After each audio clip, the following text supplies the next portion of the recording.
Hi, hello, and welcome to another episode of Fright Mic, the podcast. Or if you're new here, welcome. I'm Sam. I'm Liz. And today we are wrapping up Jalloween. Happy Sad. Jalloween, I know. And on to regular Halloween. Yes, I can't believe we made it. This is the most exposure I've ever had to Jallo in my life. What are your thoughts? I think there's a lot of hits and a lot of misses, but it's with everything. Yeah, So, I agree. yeah, but I love the style. I was going to say the style. Yes. It's all about the style. Of course. And I love the mystery aspect to it. Not always the substance, but the style. Exactly. There's always style to it. And today we are talking about Stage Fright from 1987, otherwise known as Aquarius. Aquarius. Yeah. Depending on where you're watching. Yes. It is currently streaming for free on Tubi. For those of you who maybe haven't seen it, want to pause it, watch it, come back, and join the discussion. Yes, exactly. Yes. We apologize if you hear any background Heavy breathing noise. and tapping because my dog is around. We somewhere. have a dog in the studio. Yeah, dog in the Fright Mic headquarters. Yes. She's a little overweight, so you might hear her breathing heavy. Who's not? I'm always breathing I don't heavy. understand. My dog is very much like I think all dogs are like this. Like I think they like make fun of the whole thing about dogs like breathing heavy or like sighing even though they literally sleep like 12 hours a day. Yes. But they act like they're working hard. For some reason, they look like that Ben Affleck meme of him like standing outside smoking. Yeah. But they've done nothing. Like literally woke up, peed, ate, slept. Yeah. The most is like they get treats. Yeah. You know? Yeah, she's you know, like oh my god, Life doing the is most. rough. I know. Yeah, so you might hear her from time to time. Yeah. But it's all good. Adds to the ambiance, I guess. Yeah, if you a hear little white the noise. mysterious tick-tack, click-clacking on the pause, maybe it scares you a little bit. And if it's heavy breathing, it might be me too. You never know. All right, so Stage Fright currently has a 6.6 out of 10 on IMDb. It has a 91% on Rotten Tomatoes. Damn. The scores are always so all over the place. I know. They really are. Yeah. But that's why we do them. I think that's what makes it interesting. Yeah, for sure. And this was not my first time seeing this, but it was your first time seeing this. It was my first time believe. seeing it in whole. Oh, okay. Yeah, so like I had seen bits and pieces. I feel like a lot of these movies are like movies where I'm like, oh, I have seen this before, this scene, but like I don't know how it all connects. Yeah. So it was my first time sitting down and watching this in its entirety, and it's nice to like get that full picture. Yeah. As with any movie that you watch from start to finish, you're like, oh, I get it now. I can't even tell you how many movies, not even just like horror movies, but movies in general, that I've seen so many parts of, and I've never sat and watched the entire thing through. Yup.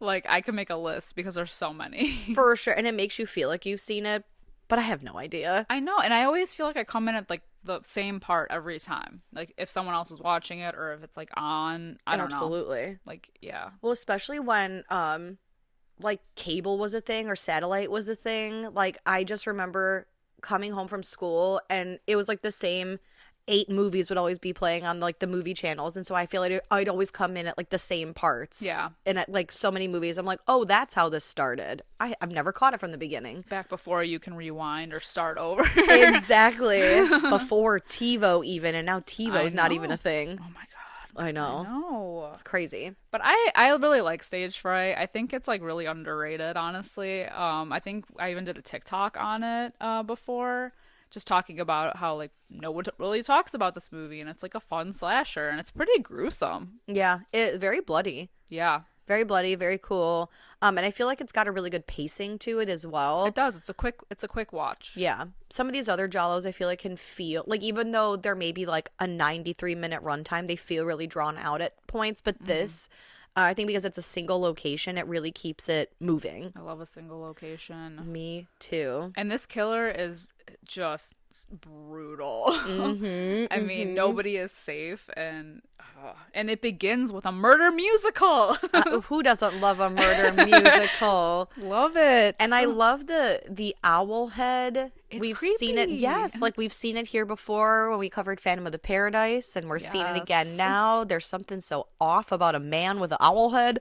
Yeah. Owls in general are creepy. It's kind of like the Michael Myers effect in a way, or I guess even like Jason Voorhees, where it's like the masked killer and you can't see their emotions because they like really don't have any. Right, exactly. Other than anger. Yeah. Like the most we see of his face once he dons the mask, because we do see it briefly before he puts it on. Yeah. But it's like the little eyes moving around in the eye holes. Yeah. Very creepy. The only expression we get. Exactly. Yeah, it's a show, a musical called The Night Owl. The Night Owl. Yeah, I think, right?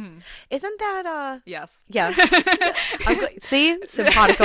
Late Night with the Devil. Yep. They're the name of the show. Yes.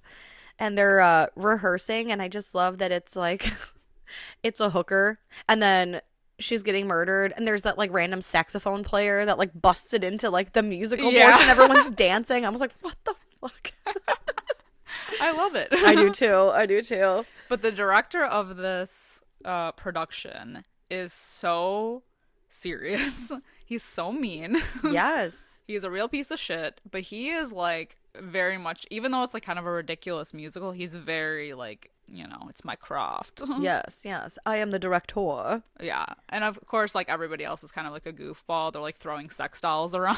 Yeah, like it's cool because we get to see kind of like the backstage relationship of like all the dancers, costumers, choreographer, you know, whatever. A lot of shenanigans. Yeah. And everybody is sick of his shit. Yes. Especially Sybil. Mm-hmm. Who's like kind of one of like the one who plays the hooker. Oh yeah. Or no, Alicia? Or Elisa. Oh my god. Yes. See, I'm already getting confused. No, you're fine. Well, because some of them kind of look similar. I know. Yeah. It's the problem with the Jalos. I know. Well, and especially because they're all in stage makeup too. Yeah. So they all are kind of like dressed similar and look similar.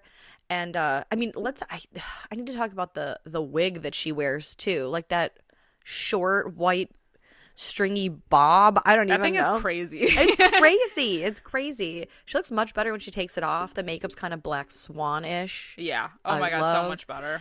And she has a problem. Her ankle is bad. And she keeps complaining that it hurts, but the director doesn't give a shit. Nope. And so she asks the costumer, Betty, if she, you know, like could help her out and maybe like sneak out and take her to so she could get help for her ankle. And that's kind of how this whole mess ends up happening, because I think it's the stagehand or security or whoever, Otis, right? Yeah. His name is. He's like, oh, here's the key to the side door. Just make sure when you come back, you return it. And Betty's like, I found a hospital. It's close by. We'll go. They arrive, and Alicia's like, it's a psych ward. Yeah. Bitch. She's like, it's still a hospital. A mental hospital. There's a doctor here. Yeah. Oh my God. Crazy. It's so amazing. Like, I mean, what a friend. I know. I mean, and she's like, they mentioned that she's new, like Betty. So like, she's like already helping everybody out. Exactly. What a queen. And so they walk in, and we see, while she's getting checked out by the doctor, there's I don't want to say like a mental patient, because they're at a mental hospital. So they're all mental patients. They're a patient. But yeah, he's a patient, and he's a highly dangerous patient, and he's waiting. Basically, like, they have him kept there behind bars while he's awaiting trial, and his name is Irving Wallace, and he's this insane killer. He's like a renowned actor that went crazy and ended up killing like 16 people. Yeah, like hacked him into pieces type shit. And we see this, like, what would you call them? Like, he works at like the hospital. Workers, yeah, like the whatever. And he's delivering probably food or something to Irving Wallace, and he's so hot, and it's just such a shame what happens to him, because we don't even see it though. I mean, we No. see like the aftermath, because like it pans over and his neck is definitely like twisted and fucked up. yeah, but he escapes donning the garb of the employee. Yeah, and he hitches a ride with the girls back to the studio. Yes. He's like, fuck it. I'm not even going to run. I'm going to go wherever these bitches are going. Mm-hmm. And they go back to the studio.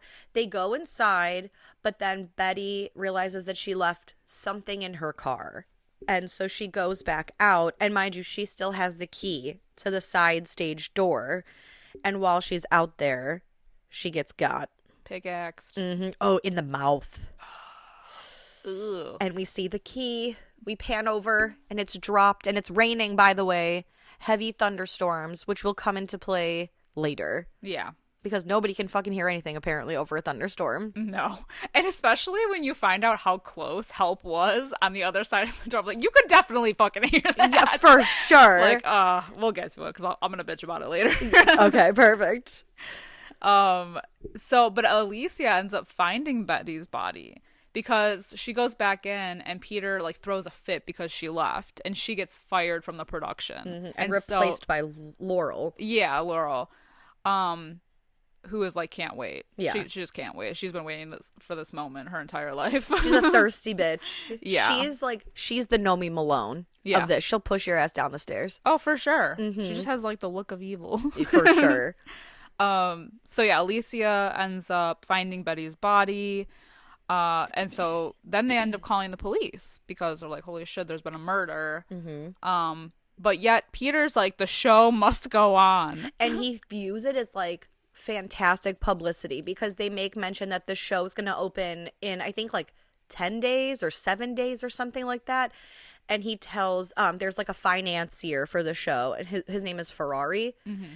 And he's like, hey, Ferrari, get the reporters in here. We're not going to open the show in 10 days or whatever. We're going to open in 3. And we're going to use this as an opportunity to filling moment. Yes, exactly. Because we're going to change the direction of the musical. And instead of it like being just some random killer, they're going to call this killer in the musical Irving Wallace. Yup.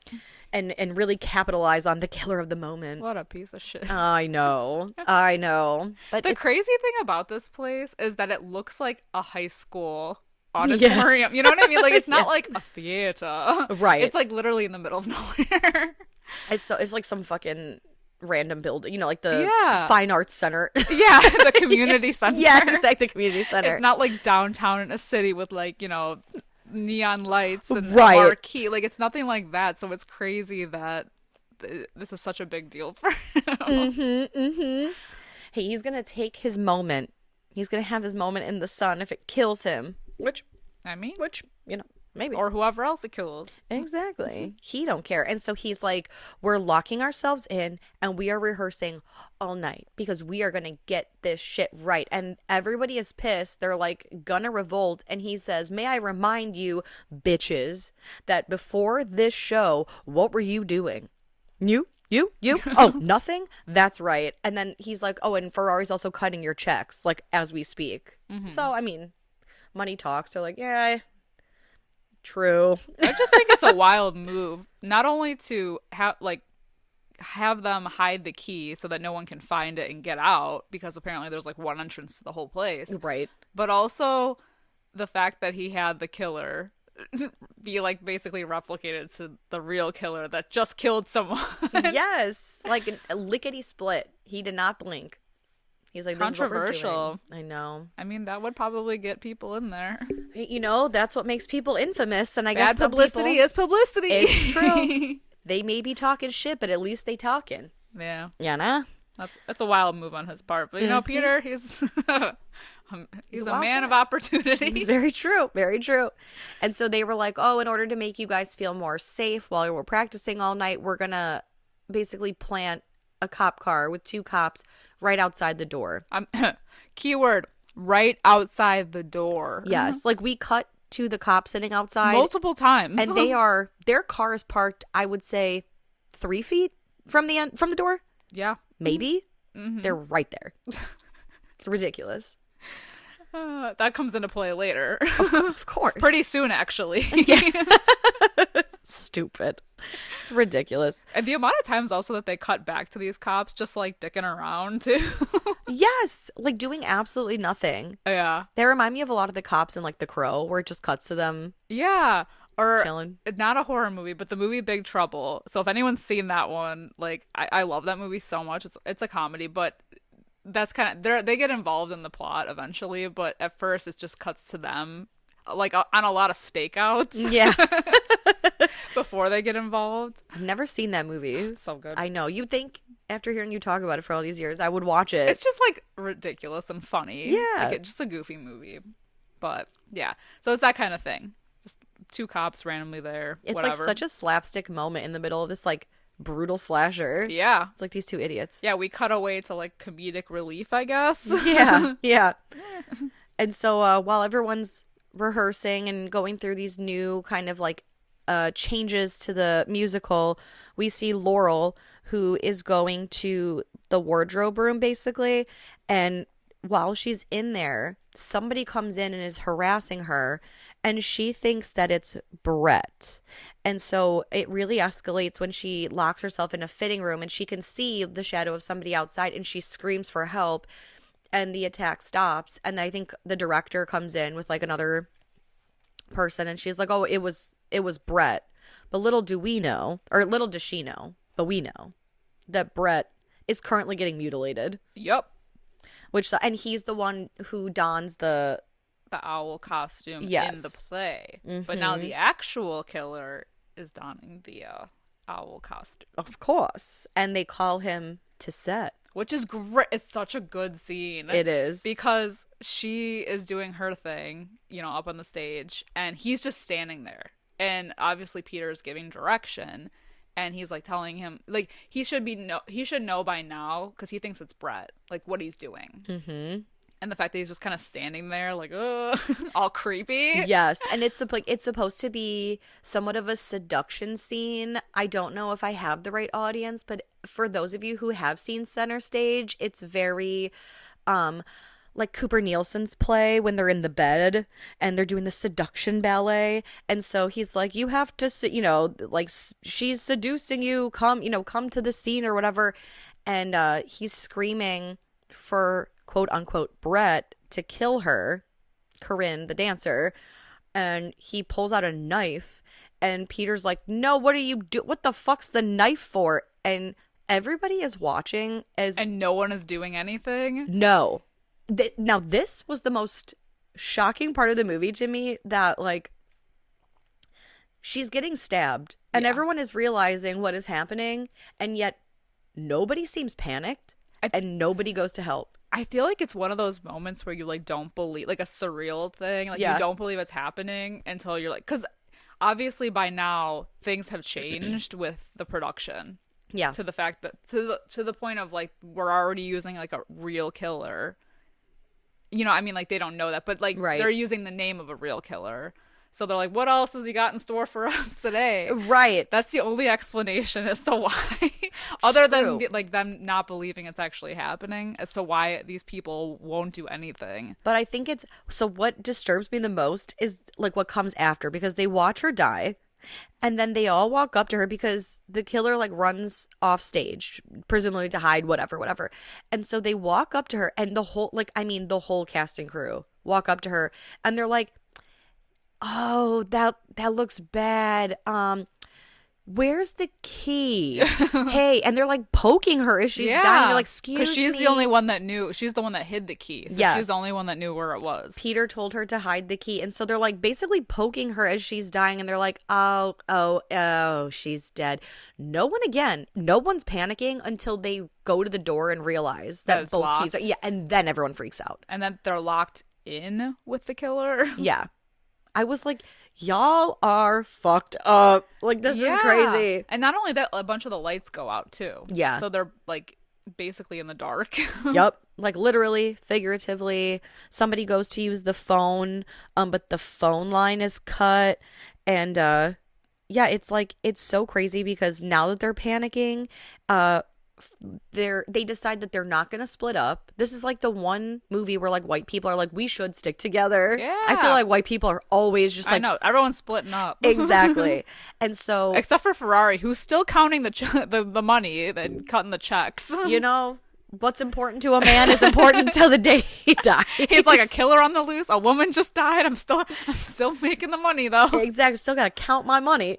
And it ultimately becomes his downfall because he is His murdered. upfall. His upfall. Yeah, he's He's like strung up. Yeah. And they all make it to, I guess, where are they hiding? Like the dressing Like room? yeah, like one of the like the makeup room or whatever. Yeah. And they're all like, all right, everyone's accounted for. Everyone's got their moving buddy. Wait a minute. Where's Ferrari?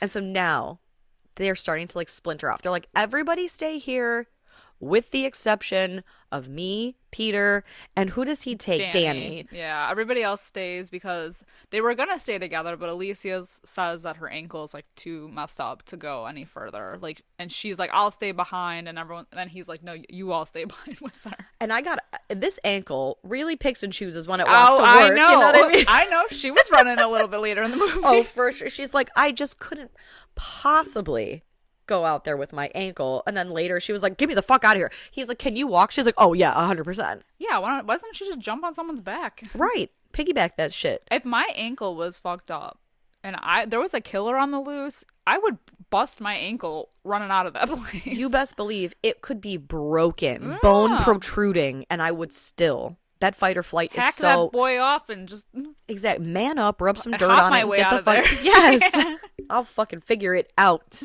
Because a broken ankle will heal. My life, I need it. My life won't. Yeah, exactly. And we should mention too, you mentioned Sybil earlier. She's another dancer part of this group, and she is pregnant with Danny's baby. There's always one. There's always one. Sounds like it's been her many times, but this time they've decided to keep it. Yeah. Like Madonna, she's going to keep her baby. Yeah. Yeah, so the two go meandering through. I don't even know what they're looking for, I guess. I guess they're looking for Ferrari. Yeah. And they find him. He goes swinging by like George of the Jungle. He's upside down. Yeah.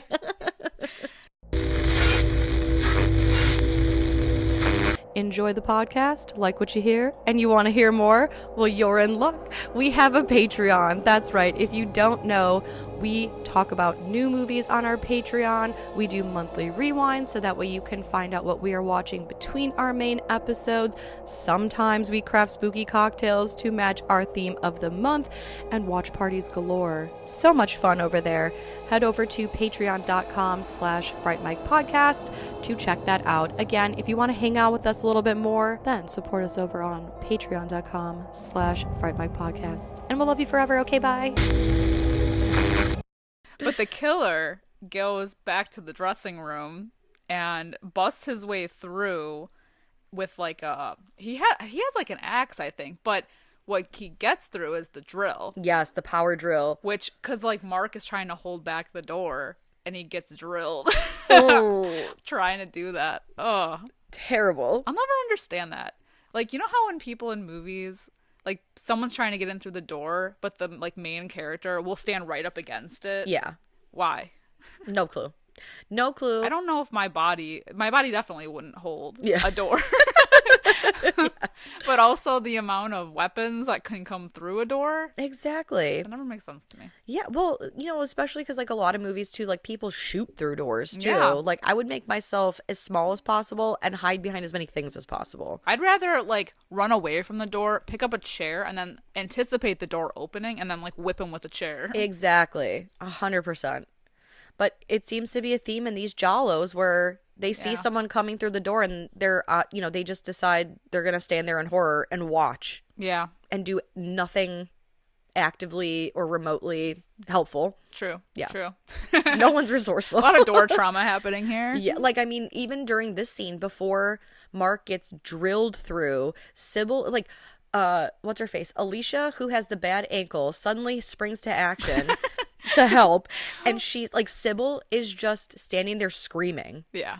And it's I love though that finally someone's like, shut the fuck up and do something. Literally. Yeah, stop standing there screaming. The worst. I know they needed someone from Clue to like Yeah. you know, Snap out of it. exactly. Yeah, literally. The worst. Yes. So, you know, rest in peace to Mark. yeah. That sucks. Yeah. That sucks That bad. does suck. And, But it gives them the opportunity to run to the attic. yes. And because they come back, Danny and what's his face? Peter. Peter, yeah. And they're like they come upon the scene and they're like, "Oh. Oh shit." There are tools, aren't there? I guess we should go and look for those. So then the whole gang, including Alicia and her bad ankle, quote unquote bad ankle, they all run. But I think at this point, when they're like boogieing up the ladder, because isn't it like Peter sees the killer from up in like the so the they're catwalk? they're trying to take action at this point. They're trying to. He's like, you go this way and block him here, and you go this way, and the other guy, I think it's Danny, who's like, Yeah, but they want to corner him. yeah. At And least they're all about the action, you It's know, ju- because it's like you're in a contained area with this person. No one's getting out of there. You might as well fight back. It's like there's like 6 of you. exactly. Peter is an asshole and he's arrogant, but at least he's a man of action. He's crafty. Yeah, he said, "Oh fuck that." He's an opportunist. This is when it's helpful to be an opportunist. It's you need somebody like this. Yeah, you exactly. know. And so they're climbing up the ladder, and what's her face, Laurel, who again is the fucking Nomi Malone of this story here. She keeps telling Alicia, because I think Peter's like, "Hey, watch Alicia and her bad ankle." Alicia is bringing up the rear, and she's telling Laurel, she's like, "Oh, hey, wait for me," and she's like, "Get the fuck out of here," and kind of like, I don't know, like shimmies her off, because I think Alicia goes to like grab for her leg Yeah. and pushes the bitch off the ladder, Yeah. knocking her unconscious. Yeah. What a bitch move. Yeah. And then she has this moment where she's like looking back, like, should I wake her? Yeah. And she's like, nah, fuck it. I feel like everyone in this movie has one moment where they're like, They could be like a redemption. yeah. There could be a redeeming like arc here, and they don't take it. They never take it. That golden carrot just continues to dangle, and they're like, no. I'm good. I'm good. Yeah. And then they find Brett dead. Yeah. Oh, yeah, because Peter's like, there he is with the mask, and Yeah. swings without hesitation. But was he dead though? I don't know. That's the thing that like I still wonder upon multiple viewings, because they just see someone sitting there with the owl mask on, and obviously like the killer that they're chasing had the owl mask on, so they're like, oh my god, there he is, get him. They go and they axe him or whatever, and then they realize it's Brett. But I'm like wondering if he was actually like alive. Right. I don't know. And I want to say probably. Probably. Yeah, a little bit. Yeah, his hands are tied, and I think it's Laurel's like, oh, is it the killer though? Because his hands are bound, and Peter's like, well, you got to swing first, ask questions later. That does suck. But if his hands were bound, that makes me think he was alive. Yeah, for sure. That sucks. That sucks so That bad. sucks. That sucks. What else can you say? Idiots. I know. Oh, but that's the thing. We say this all the time in these movies. It's like sometimes you gotta beg for forgiveness, then ask for permission. Yeah. You seize the opportunity, because so many times it is the killer, and people are like, I "But know. wait a minute." Yeah, well, and it's us, the audience, always screaming, "Double tap that bitch," and now they're overly doing it. Yes, and we're like, maybe No one's ever happy. I know. That's why we get in these situations. That's true. And from here we get like a moment of A moment of silence A before moment- Sybil gets fucking pulled through the floor. yes, like very Friday the 13th style. Ew, and like, who's her man? I can't even Danny. remember. Danny goes to pull her up from the floor, and manages to pull her up all right, but it's not all of her because she's been severed in half. Yes, the top half Wow. goes and the bottom half falls. Aw. It's like, this movie, I feel like there's so many references. I mean, this isn't like a unique thing to this movie specifically, but it reminded me so much of The First Omen. Like Yeah. the one that came out. Yeah. What was that? This year or Uh-huh. last? That No, was this year. Yeah. Feels like a lifetime ago. I know. But like when she runs into that guy and he's like, "Help! I can't feel my legs," and then she's like holding him, Yeah. but it's just the top half. Like, oh shit. There's Like- a reason you can't feel your legs, man. Yeah, basically. You got him. Oh my god. And so like Danny jumps down because the fucking killer has a chainsaw.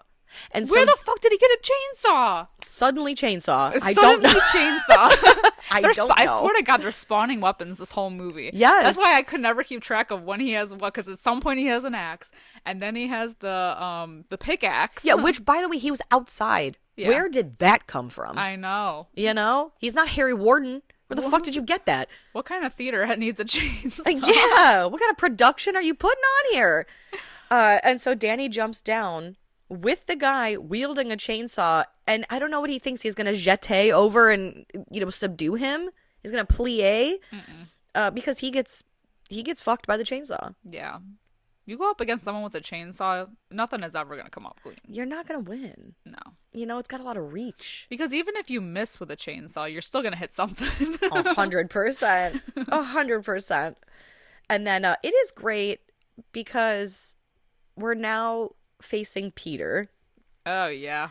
And or does Laurel go first? No, it's Peter. Okay. Because he gets to the door, or gets back to the door. Not in time though. Unfortunately. Because then the killer is approaching him and he's like basically begging for his life. But no, he gets his arm and his head hacked off. Yeah. I just love, like, he gets his arm chainsawed off. The whole time Peter's like, now listen, there could be money in this. You don't want me. I could make you a star. Yeah. How do you feel about starring in The Night Owl? That opens in 3 days. And but the chainsaw, I don't know if it like runs out of gas or whatever. So then the killer resorts to another weapon that just happens to be laying around Resident Evil style. Yeah. And I think at some point though, Laurel does get fucked up because this is when Alicia comes to and finds her in the shower room. Yeah. Yep. And she's all kinds of. It's a great scene. It's a great so scene. Good. Yeah, because she's like, Alicia's like wandering around trying to like avoid the killer, find anyone, and she goes into the bathroom and she sees Laurel's pretty fucked up and bloody, and she's like, but she like can't really talk. Yeah. I think she's like stunned. And then they hear the killer coming, so Alicia jumps in like the other shower and is forced to watch the killer kill Laurel. Yep. And then drag her body away. Her body away. But also, maybe this is Laurel's redeeming quality, because not that I would want someone to die, but if I were her, maybe I could maybe be like, ooh, if I distract him, I'd be like, she's in there, you know? Right? Yeah, I'm like trying to get this guy off me so I can maybe run away. Yeah, she doesn't give away her positioning. Yeah. But the stab, though, is pretty brutal. Yeah, it's pretty gross. It's just, like, guttural. Yeah. It's very bloody. It's yeah. Yeah. It gets in there, man. A lot of squelching. A lot, yeah. Heavy on the squelching. And so Alicia hides, and she's, skulking around, and she, like, basically goes near the stage where the killer is setting up a bizarre picture, I guess. I love this scene. I'm unclear on what his goal was. He's a theater kid. I guess so, yeah. He was posing. That's true. He was, because he sets up all of their bodies, the people that he's killed, their bodies, their body parts. He's feathering them. There's fans going. And then there is a cat too, Lucifer. Mm-hmm. And it's Otis's cat. And so after, what's his face? Irving, the killer, after he poses everybody, he sits in this chair and the cat jumps in his lap, and then he's just sitting there. Chilling. It's creepy though. It is. He's taking a little snooze. It's like a real bizarre scene. I don't know. It's almost like he's proud of himself. Yeah. You know? That's his trophy. That's his award. That's his musical. It's honestly such a creepy scene though. Yes. And it's very tense because she sees she's hiding, and she sees like a glint down by his foot. and it's one of the keys, and it's wedged in like the floorboards of the stage. And so she's like, well, fuck, it's right in front of him. But she realizes she can go under the stage and try to like get it out. And the killer has put on music. So the music is playing super loud. And she gets under the stage and is using like I don't even know, what would you call it? Like some kind of like object. Yeah. Because the key's wedged. Yeah. And she's trying to like get it out. And she just wiggles it out. It falls to the floor as the music cuts off. So you hear the caught. key. Yep. But it's like so tense because the killer stands up and is looking around and walks off the stage. So like, does he know she's under there? Is he looking around? You know, it's like so quiet. It's so quiet. That's so good. Yeah. And then he grabs her. He does, but she manages to stab him in the eye. Yep. It's pretty good. His little owl eye. With my little eye. Yeah, and then they kind of fight through, like, up on the stage and then up in the rafters. Yeah. And she grabs that fire extinguisher. Yeah, she, like, because he's doing all kinds of, like, PE style, like, climbing the rope and acrobatics and whatever. And she cuts the rope and he falls. Yeah. And you think he's dead because it's a pretty long fall. Yeah. And the sound that he makes when he falls sounds like Chris Griffin. Wait, I didn't even realize. From Family Guy. Yeah. What? I have to go back and watch. I didn't pay attention. Yeah. That's hysterical. Yeah, and she goes running to the door. And I mean, like, this killer, talk about, Or like, maybe it's the sound he makes when she lights him on fire. I can't maybe. remember. It's one of the, there's a sound that he makes, and when he's like doing it, it sounds like Chris. I can't even do it. I was laughing. Oh, yeah. Yeah, so the killer falls after she cuts the rope. And she goes to leave, and of course, gets attacked again. Of course. Because he's never dead. No. But she lights his ass on fire. As she should, as she ought to. And like, there were multiple moments in this movie where they're like banging on the door to try to get the cops' attention. She finally gets the door open, and we find out that these cops are right there the whole time. I mean, we knew it before, but they're 3 feet from the door. At no point they couldn't hear the giant door banging. Exactly. It's wild. Because, especially when they first realize they're trapped, all of them are banging on that door. Yeah. And it's like, when we cut to outside, of course, like, the rain is, like, super loud. But it's like, come on. Like, I don't care how loud a storm is. That's a big-ass metal door. I would hear if 8 people were banging on it. Yeah. You know? Or I guess, 8 people. So she sets him on fire. She gets out. And then it's like, okay, I hear, like, she's the survivor. You think it's going to be over. And then it cuts to, like, her, in, like, a hospital or something, or, like, a counselor or something. Yeah. And they're like, oh, yeah, they had all the bodies. Like, we're happy you survived, whatever. And the next morning, Alicia, so there's, like, this whole thing. She has a bracelet. She mentions it in the beginning of the movie. It's, like, super important to her. It's really expensive.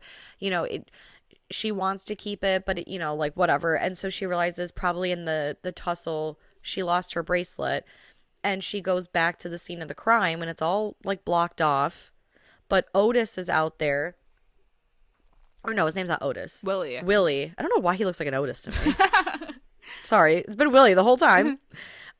She convinces him to, like, let her in. Yeah. And she sees, like, the crime scene and, like, all these numbers set up, and he's, like, Willie's spouting off, like, facts, right? Yeah. And what does he say? He's like, oh, all 8 bodies. Yeah. Or something like that. Or 7 bodies, 8 bodies. I think he says all 8 bodies because I think there were 8 people that got killed. And then she goes 8 bodies and realizes that the killer was not amongst them. Yup, there should have been 9. But the killer is still alive. But don't worry, because Willie gets him. Yes. Shoots him right between the eyes. Got him right between the eyes. Just like I said. Because there is, like, a whole thing where Alicia does find a gun. And I think she tries to shoot it, but it doesn't work. And so Willie's like, yeah, it turns out that gun that you had, like, it was loaded, but you just didn't know how to, like, you don't know how to shoot. Like, the safety was on. Had the safety been off, you could have shot him. You know, like, if that were me, I would have shot him right between the eyes. Yeah. And then he does. And he's like, that's just like I said, right between the eyes. And he is in shock. Yeah. And she just, like, slowly backs out of the room.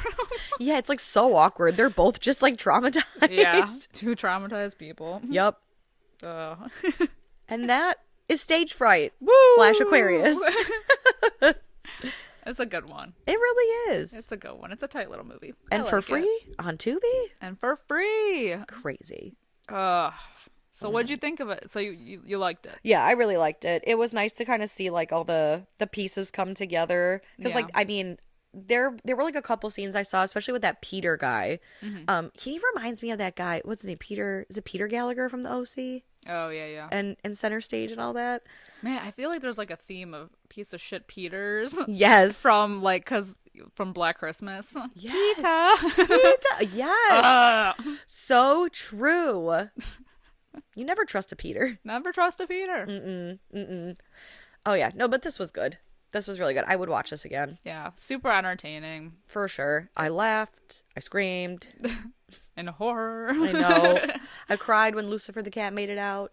I was hoping nothing would happen. Sweet kitty cat. All right, what do you want to do? Ratings. Let's do it. Let's do it. Ratings. I'm gonna give this like a. Ooh, you know what? I'll give it a 4 out of 5. Yeah, 4 out of 5 for me as well. Yeah. It's a solid watch. Absolutely. Not perfect, but I still think it's a lot of fun, and I think it's really underrated. I feel like a lot of people don't talk about it when they talk about slashers. I agree. It's kind of like a lesser known one, but it still has its like really creepy moments and really good gore. And I would say like we know who the killer is, so it's like I guess maybe not Jalo in that way, but it's still like, where is he? What's he up to? I don't know. Like, it's still creeping in the shadows. Yeah, like a fun little murder mystery situation. Killing people with style. Yes. And also the fact, too, it helps a lot that these characters, not all of them make the best decisions, but for the most part, I feel like the decisions that they make as a whole are pretty good. Yeah, they feel pretty realistic, too. Yeah. With the exception of, like I said, watching poor Corinne like, what bleed the fuck out, was up and they're with like, that? hey, before you go, where's the key? Yeah. Oh, you're dying? Oh. Yeah, that looks pretty painful, huh? Well, before you shut those eyes, no, wake up. Just They're like slapping her like, longer. hey. I know. Worst. The worst. Did they deserve to live? The good thing is most of them didn't. Yeah, that's true. Yeah. But those are just our opinions on Stage Fright from 1987. Let us know what you think of this fun slasher flick, if you've seen it, if you like it. Like I said, it is streaming for free on Tubi, so go check it out. Give it a rewatch or a watch for the first time. We highly recommend. And then chat with us about it over on our Discord. We're always over there chit-chatting about the episode and the movie. We'd love to hear what you guys think. And if you do have some extra time and you don't mind giving us a little 5-star review, a nice comment anywhere that you are able to rate this wonderful, freakishly fun podcast. But until next time, I'm Sam. I'm Liz. Rest in peace.